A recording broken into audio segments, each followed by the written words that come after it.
Now, the greatest radio shows of all time. Suspense. The Shadow Node. Washington calling David Harding, counter-spy. Classic radio theater. The Great Gildersleeve. Fibber McGee and Molly. Dragnet. Gunsmoke. The Lone Ranger. Now, step back into our time machine with your host, Wyatt Cox. Good evening, friends of the Inner Sanctum. Mystery and adventure this hour. Arch-Oboler's Lights Out. This goes back right in the middle of World War II, and you'll hear Arch talk about that. March 16th, 1943. This episode entitled The Dream. Ionized Yeast presents Lights Out. Everybody.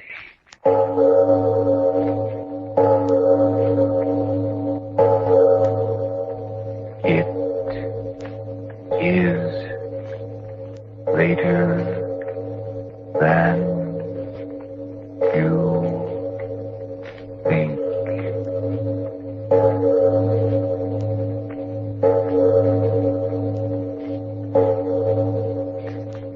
Lights Out brings you stories of the supernatural and the supernormal, dramatizing the fantasies and the mysteries of the unknown. We tell you this frankly. So if you wish to avoid the excitement and tension of these imaginative plays, we urge you calmly, but sincerely, to turn off your radio now.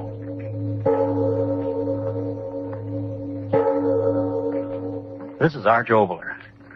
Dreams are part of all of our lives, and tonight we bring you the story of a woman's strange dream. And now, lights out. Everybody.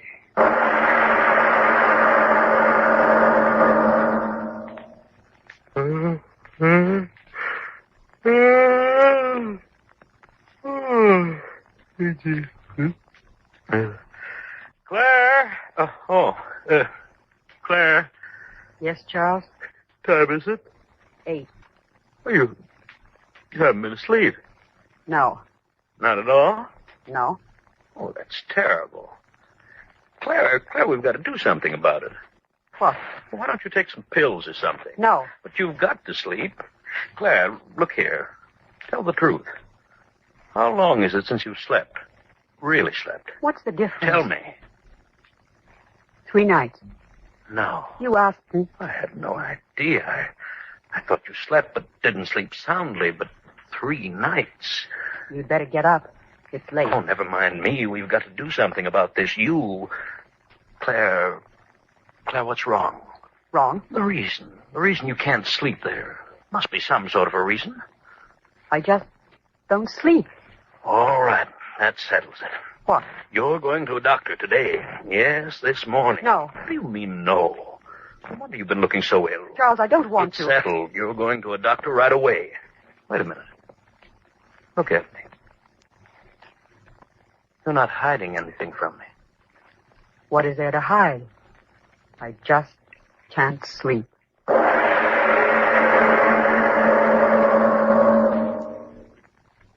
Heart action, lungs, everything quite normal. Of course, you're in rather a nervous state, but that's quite understandable. If, as you say, you haven't slept for that length of time. I haven't. Of course, I believe you. Please, won't you sit down? Thank you. What's troubling you, Mrs. Collins? Troubling? Yes. Nothing at all. If you're quite through, I think I'm going home. I have to... No, please, sit down. I'm warning you, Mrs. Collins, to go without sleep for as protracted a period of time as you have is most dangerous, physically and mentally. For your own sake, you must let me help you. What can I do? Have confidence in me. Now, your husband tells me you refuse to take any sort of soporific, sleeping powder. Is that true? Yes. It follows then that you don't want to fall asleep. Is that true? Well, Mrs. Collins, I said it before, and I say it again in complete sincerity. For your own sake, you must answer me. It's true, isn't it, that you don't want to fall asleep? Yes. Why? I don't dare. Why? Because I'll dream. You don't want to dream. No. Why not? All right, then. Tell me this. How often have you had this dream? 2 times. I see. What is this recurring dream about, Mrs. Collins? I can't tell you. Why not? I just can't. My dear woman, don't you realize I'm not just prying for the sake of simply prying? I'm trying to help you. And the way to help you is for you to help yourself by bringing this thing out into the open. You've got to tell me about it. A dream generally has a basis in reality. We talk about it. Perhaps we can find the underlying cause of the dream and so eliminate it. Don't hesitate to tell me. You know I'm a physician. Everything you tell me is in confidence. Supposing we start. You go to sleep, close your eyes, you dream. What do you dream? I dream. No, I can't tell you. Mrs. Collins, where are you? Well, I'll be...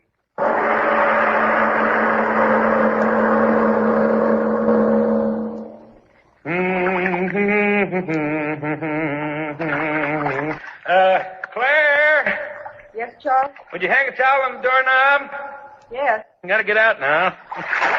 Yeah, I hope they don't ration hot water in this part of the country. There. I have to miss my goodnight tub. My morale will go lower than Hitler's conscience. Towels on the knob. Oh, yeah. Thanks, dear. I found one on the shelf. Yeah. Yes, sir. Nothing like a tub to make a man sleep. Claire. Oh, yeah. Where's that robe? I sure got to find out. Oh, Claire. Claire, the doctor. What, Charles? The doctor. I was so busy all day, and then you didn't... Well, what happened? What did he say? He said I was all right. But, well, was that all? Didn't he say what was the cause? No. Well, what in the... He didn't seem to know. It's crazy. I mean, when I got to the office, your sleeplessness was all I could think of. And then CL started to have one of his desk-banging fits, and then New York started in on the teletype, and I just forgot all about it.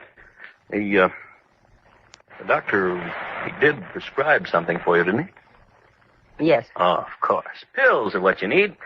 You just got yourself into an insomnia state of mind, but once sleeping pills breaks you of it, why, you'll be all right. Yeah. Oh. Pardon me. I guess I'm tired. Yeah. What do you say we turn out the light and both of us go to sleep, huh? All right. Wait a minute. You taken whatever the doctor gave you? Yes. Fine. Well, off with the light, huh? You will be all right, isn't you? I'll be all right. Yeah. Sure you will. Pills will start to work in a few minutes. You'll be all right. Sleep. Wonderful thing, sleep.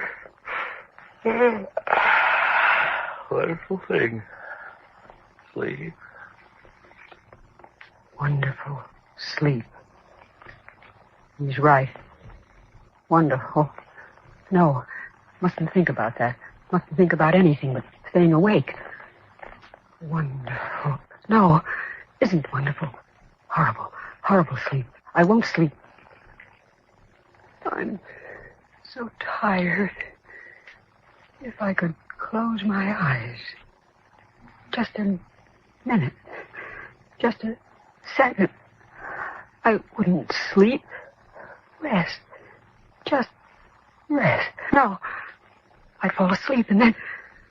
Got to stay awake. Got to stay awake. Just close my eyes. For a second. Just a second. Could sleep. Won't sleep. Won't sleep. Won't sleep. Won't.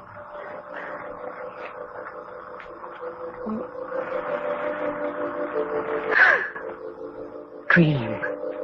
I am asleep. Dreaming.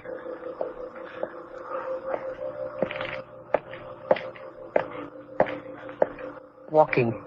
Where am I walking? Street. So long. Empty. Where am I walking?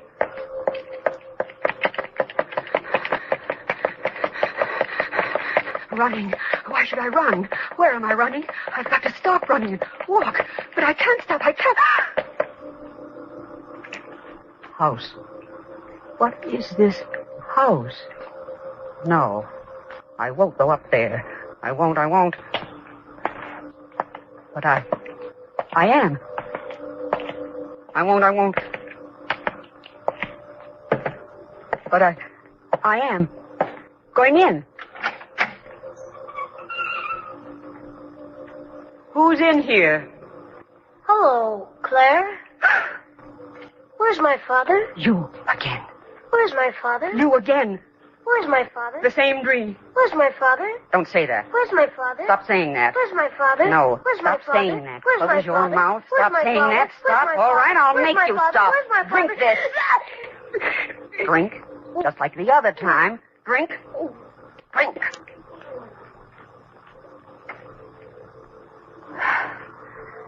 There. That stopped you.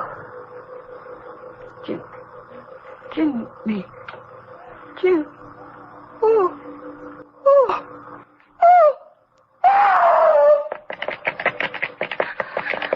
Dream. Just a dream. Running in my dream. Just a dream. Wait! Where are you going? Oh, no. Don't touch me. Put me down. Don't swing me around. I can't stand it. I'm getting dizzy. Around and round and round. Faster and faster and faster. Don't let me go. Don't let me go. Don't let me go. Let me go. Why am I screaming? Just a dream. I'll stop screaming. So dark. Where am I? Where am I? Where am I? Where am I? Tunnel. Someone following me. Something. No! I know what it is. I know. It won't get me. Never get me. Run. Never catch me. Never. Oh, can't go any farther. End of tunnel. River. Can't go. It's so dark. And it's still coming for me. No, you won't get me.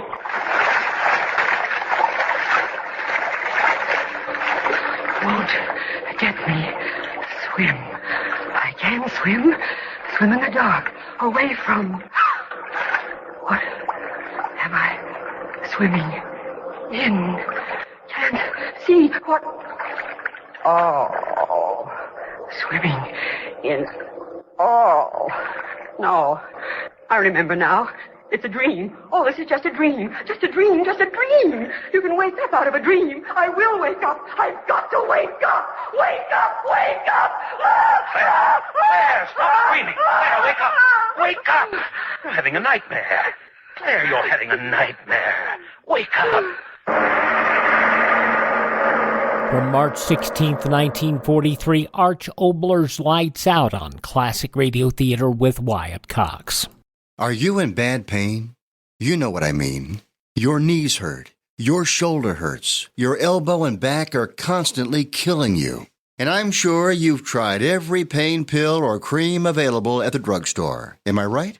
Well, here's something you haven't tried. Pain Magic. Pain Magic is not available at any drugstore. The only place you can get it is by calling the special toll-free number I'm about to give you. And to make things even better, call right now and find out about our buy one, get one free offer. We're so confident it'll work for you that we offer a free bottle with your purchase. No prescription required. Call now to learn how you can get Pain Magic and get rid of your pain. Remember, your results may vary. 800-492-8164. 800-492-8164. 800-492-8164. That's 800-492-8164. Now more of Arch-Oboler's Lights Out, The Dream, from March 16th, 1943, here on Classic Radio Theater with Wyatt Cox.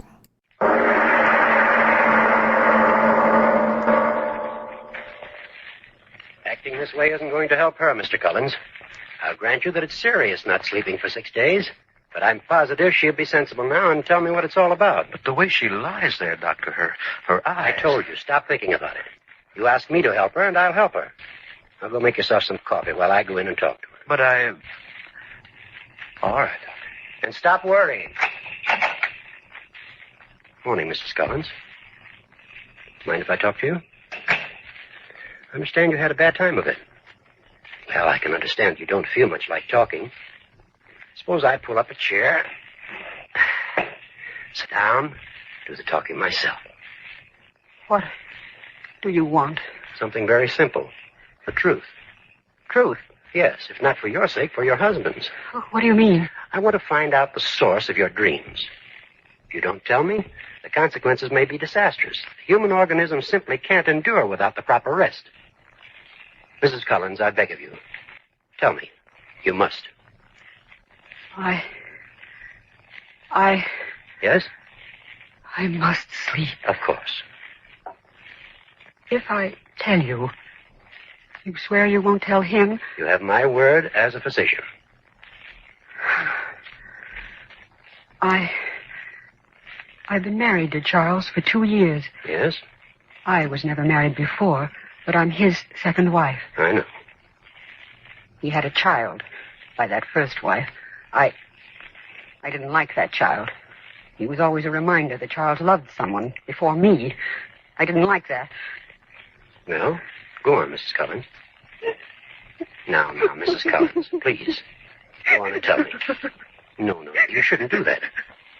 Mrs. Collins, there's only one answer to this. You must take a sedative and get some rest. A few hours of sound sleep and everything will straighten itself out. I'm sure of that. Now, you will take a sedative, won't you? Yes. Yes, I will. Fine. You'd better take some right now while I'm here. Water. Here you are. Drink this. Come now, drink. Leave it. I will. Promise? Yes. Here's the sedative. Take 2 now, and if that doesn't do it, take 2 more in, say, half an hour. I'll leave you more than enough. All right. Now, you will take it. Yes. It's the only sensible thing to do. I'll drop in and see you this afternoon. I know that after you've slept, you'll feel more like talking. Yes. Now, sleep well. Goodbye. Goodbye. Sleep well. Sleep well. Sedative. Yes. Sleep well. Must sleep, must. But if I sleep... I've got to sleep. Got to. Don't care what happens. Got to sleep. Water. Where? He left the glass. Yes. Pills. How many? I don't know. I don't know. Put them in.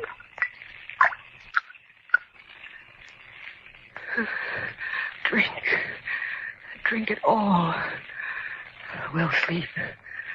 We'll sleep.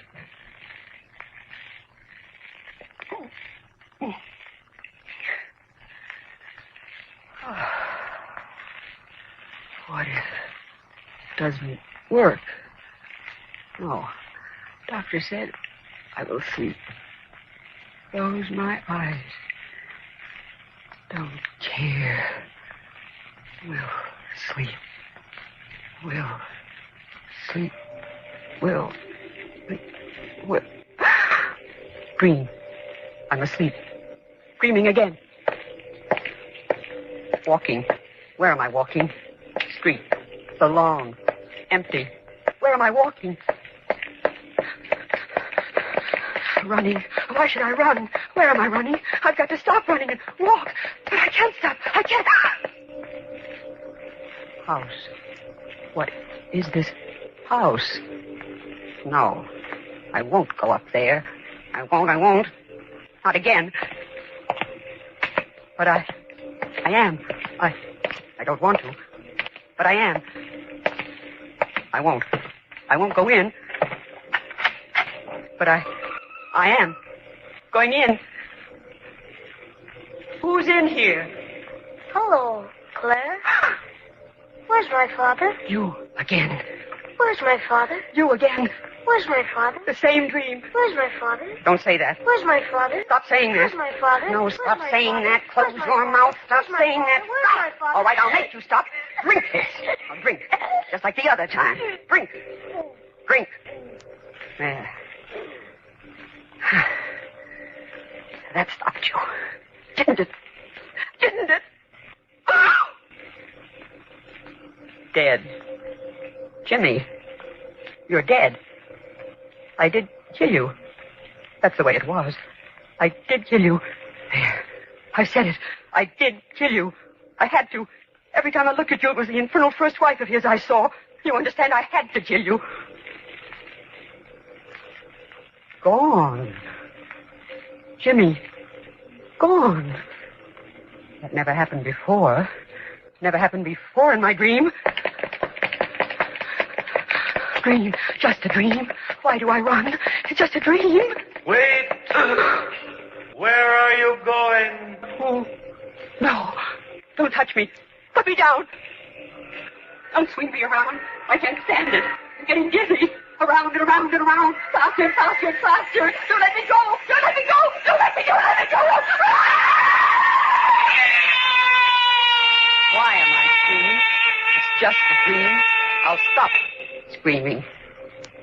March 16th, 1943, Arch-Oboler's Lights Out on Classic Radio Theater with Wyatt Cox. You know, I've told y'all how much my feet hurt from time to time, and I've also told you how much I enjoy getting to work, because right here under my desk I have a pair of my slippers, Mike Lindell's new invention with patented fill, the My Pillow fill that, he works in the pillow so well, comfort memory foam, patented impact gel, and it has an indoor-outdoor sole for all-day use. Right now, they are on sale. If you go to mypillow.com, click on the radio listener square, you will see My Pillow slippers at 50% off, but only for a limited time. Plus, you'll get Mike's softcover book, What Are the Odds?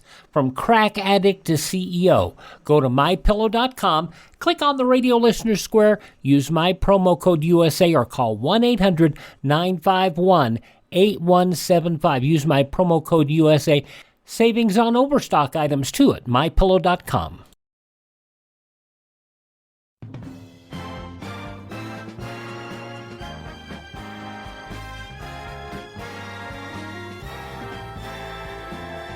Now on Classic Radio Theater with Wyatt Cox, the conclusion of The Dream, an episode of Arch-Oboler's Lights Out from March 16th, 1943.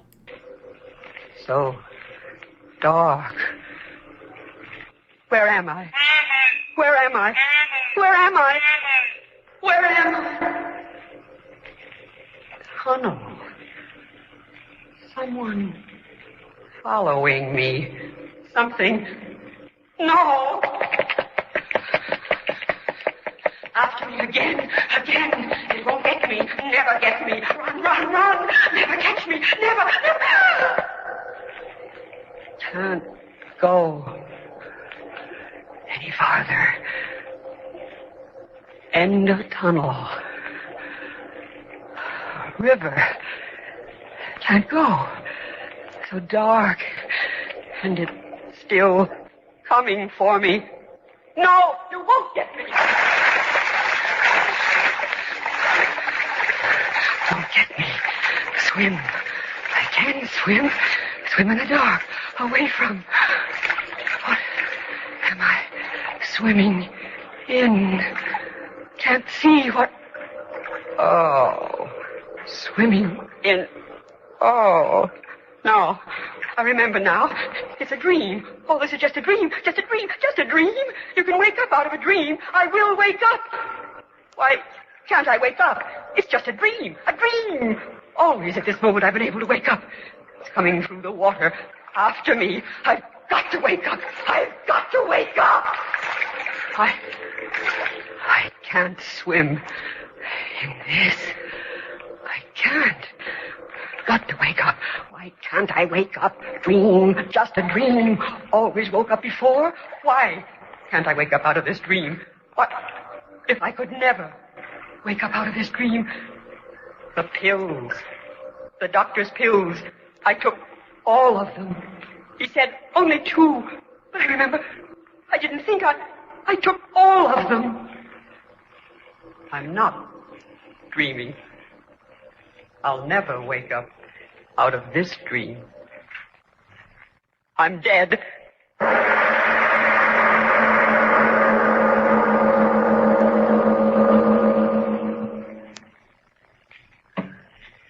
Mr. Obler, trapped in a dream, huh? Why not? You know, Frank, there are some people that say that for all we know, all of us are in a dream. Did you ever see a dream walking? Well, I did. Oh, seriously. Doesn't everything exist only through your senses? What you see exists, what you hear exists, what you smell exists. But the existence of things in a dream is just as real. Is it possible that right at this moment you're dreaming? Well, time out till I pinch myself. Ow. No, I'm awake enough to want to know what's happening next week. Well, before I tell you that, there's something of vital importance to you and me I'd like to talk about. I mean, to all of you out there. It's inflation. Yes, that's a terror as much as a nightmare.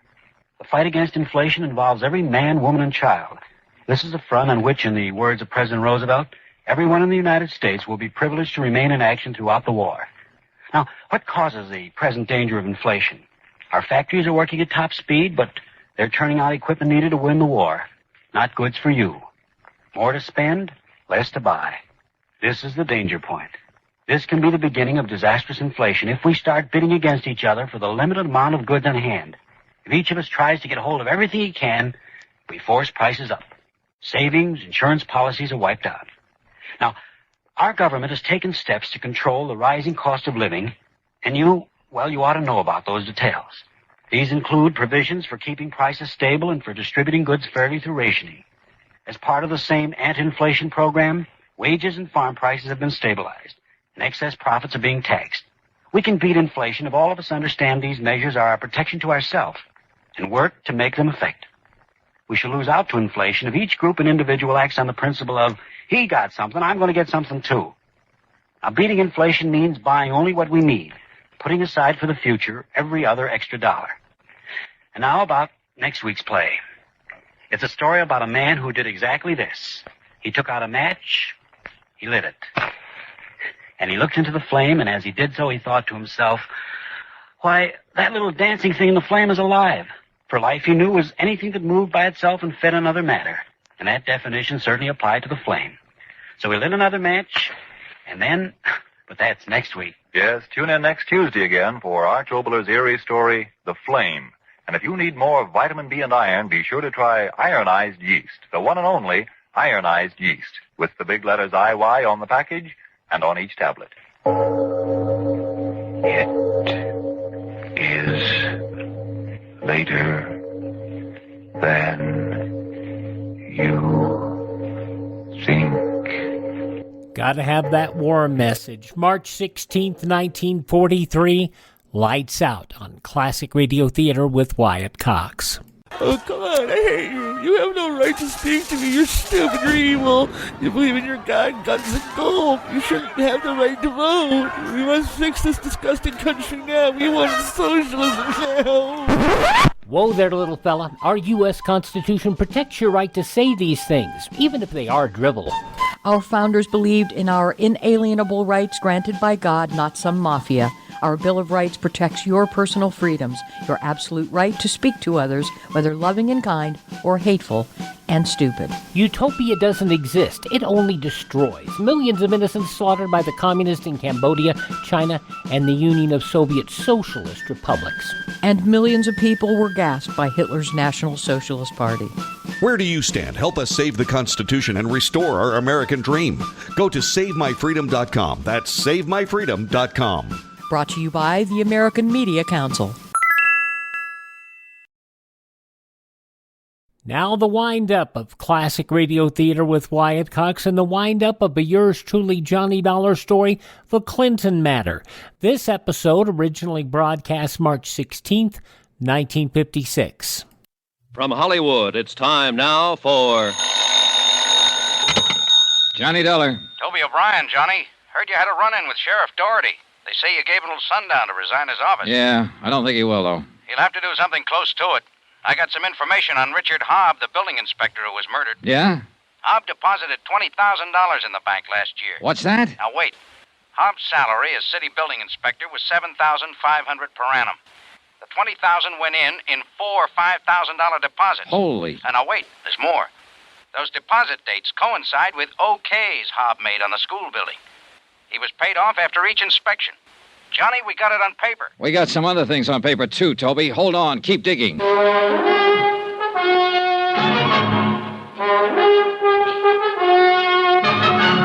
Tonight and every weekday night, Bob Bailey in the transcribed adventures of the man with the action-packed expense account, America's fabulous freelance insurance investigator. Yours truly, Johnny Dollar.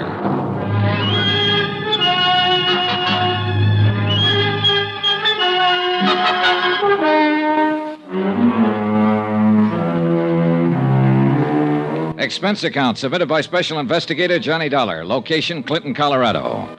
To United Adjustment Bureau, 418 West 61st Street, New York City. The following is an accounting of expenditures during my investigation of the Clinton matter. Expense account item 15, $45 for photostatic copies of deposit slips in the account of Richard Hobb, building inspector, lately murdered. Furnished by one of my operatives, Toby O'Brien. Here you are. Okay. I got a feeling this whole town's coming apart at the seams, Johnny. The sheriff threatened you openly. Everybody who's anybody around here is trying to cover up the school burning down and the way it was built. I think I can hurry up the process. You be careful. These people seem to play for keeps. They've got to realize we do, too. These photostats are the first real bit of presentable evidence that the building was constructed under fraudulent circumstances. Hey, take it easy. Now, you keep the originals. Mail them out to the office. The post office is still pretty honest. Yeah.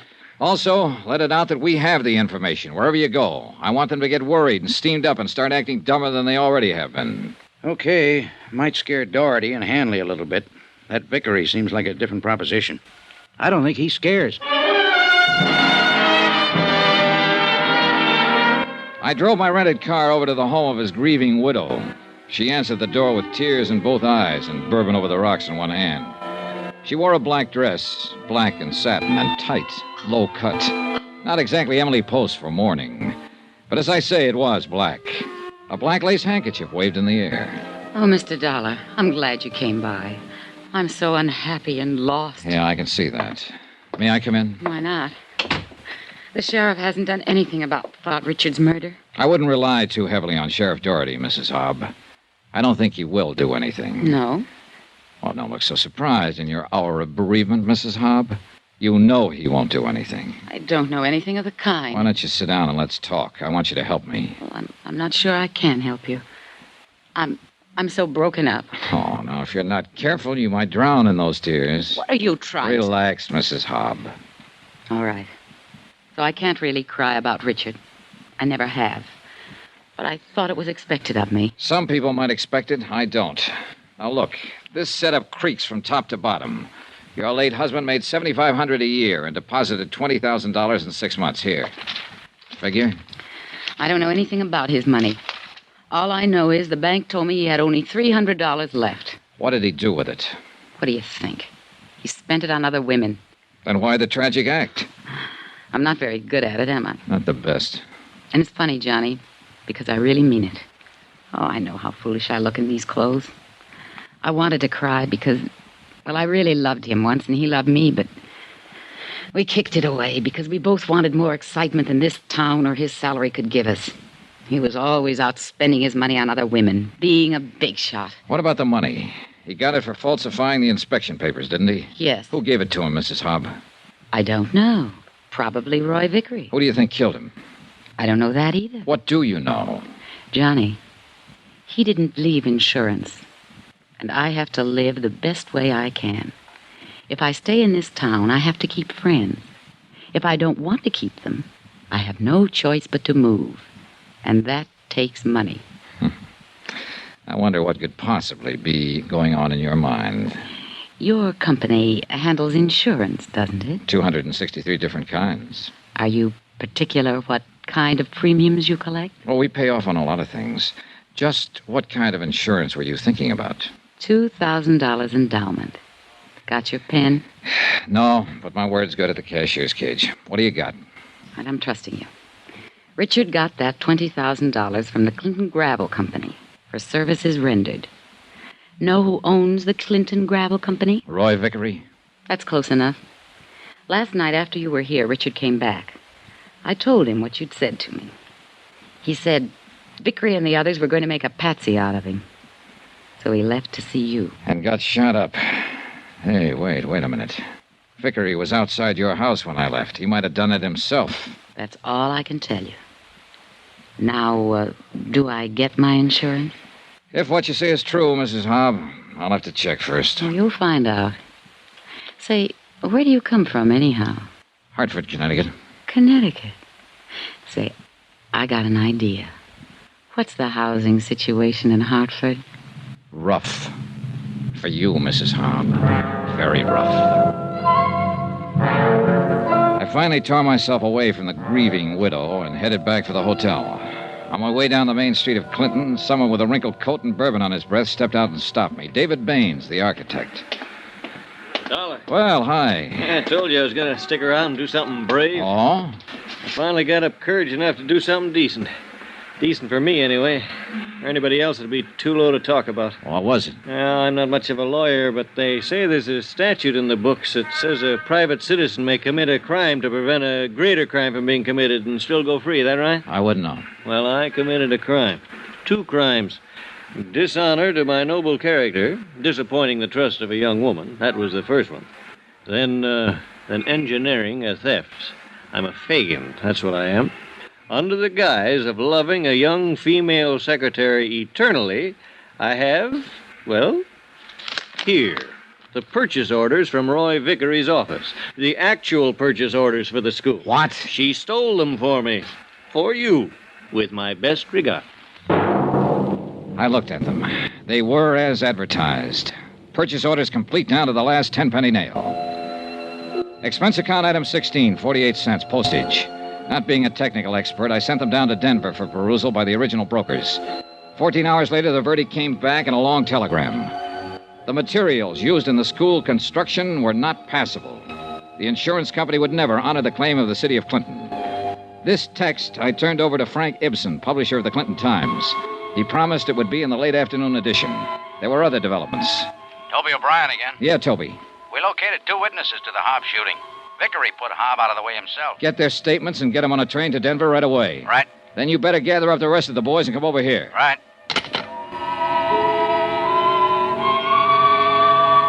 Expense account item 17, 10 cents, 1 newspaper.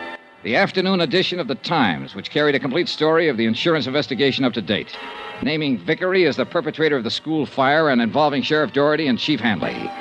I phoned Frank Ibsen and explained his next edition could carry the story of Hobbs' murder by Vickery. Ibsen said he'd make up an extra for that. I'd no sooner hung up the phone than I had visitors. Want to come with us, Dollar? Not particularly. Who are you? Deputy Egan.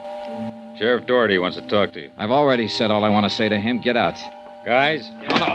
Take him out of here. There was strictly no contest. I walked out of the room with a deputy on each side of me and Egan behind me. We were in front of the hotel when I saw Toby O'Brien, Al Davis, and John Newton coming toward the entrance. I kicked out at the nearest man and yelled for help. A few of the local citizens joined in the fight, and Sheriff Doherty's 3 deputies got the worst of it. We took them all back up to my room. Sit down. All right, Egan. You're going to be arrested for this, Dollar. Where were you going to take me? Where? Place on the edge of town. Clinton Gravel Works. Why? Doherty said to bring you back. He wanted to see you. Who's there with him? I don't know. The Clinton Gravel Works was a large building and tall shaft set on the edge of a frozen lake. Parked near the entrance was a long black limousine, such as a well-to-do contractor might drive. A white supercharged sedan, such as a fancy Western sheriff might use, and a red sedan, unmistakably belonging to the fire chief. We covered all the exits, and Toby O'Brien and I went in the front way. We were halfway up the steps when things began to happen. You all right? Yeah, come on.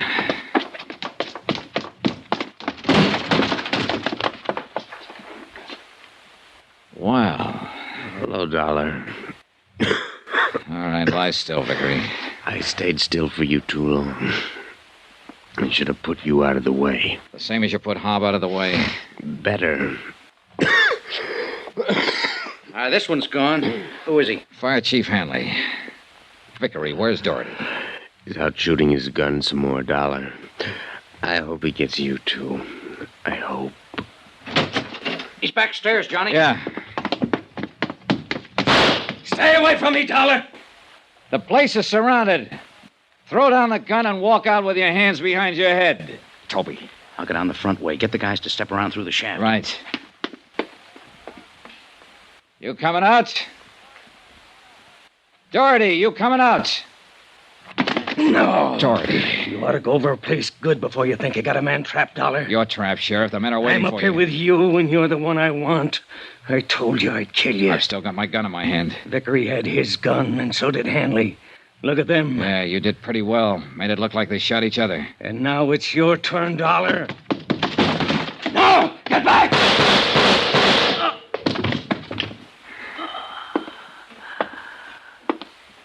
Okay, Johnny? Yeah, just a nick.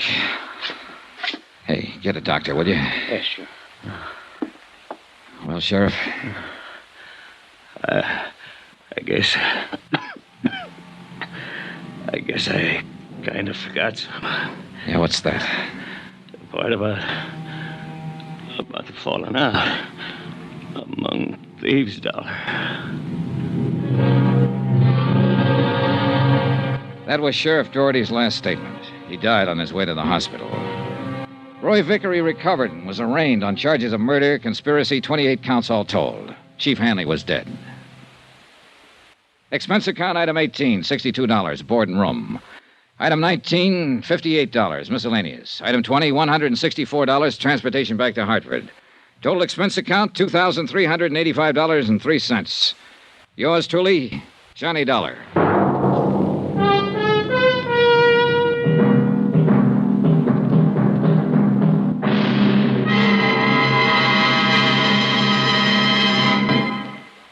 Now, here's our star to tell you about next week's exciting story. Next week, the Jolly Roger fraud matter. And, yeah, that means piracy. Of a kind that would have made Captain Kidd look like a bungling amateur. Join us, won't you? Yours truly, Johnny Dollar.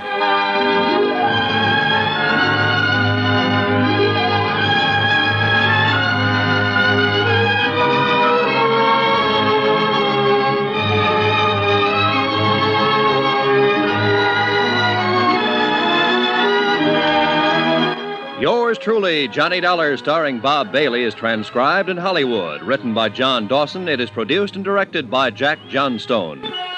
Heard in this week's cast were Jeanette Nolan, Lucille Meredith, Carlton Young, Herb Ellis, Jack Petruzzi, Bob Bruce, Herb Butterfield, Paul Richards, Edgar Barrier, Russell Thorson, Jack Moyles, and Frank Gerstle. Musical supervision by Amerigo Marino. Be sure to join us on Monday night, same time and station, for another exciting story of yours truly, Johnny Dollar. Roy Rowan speaking.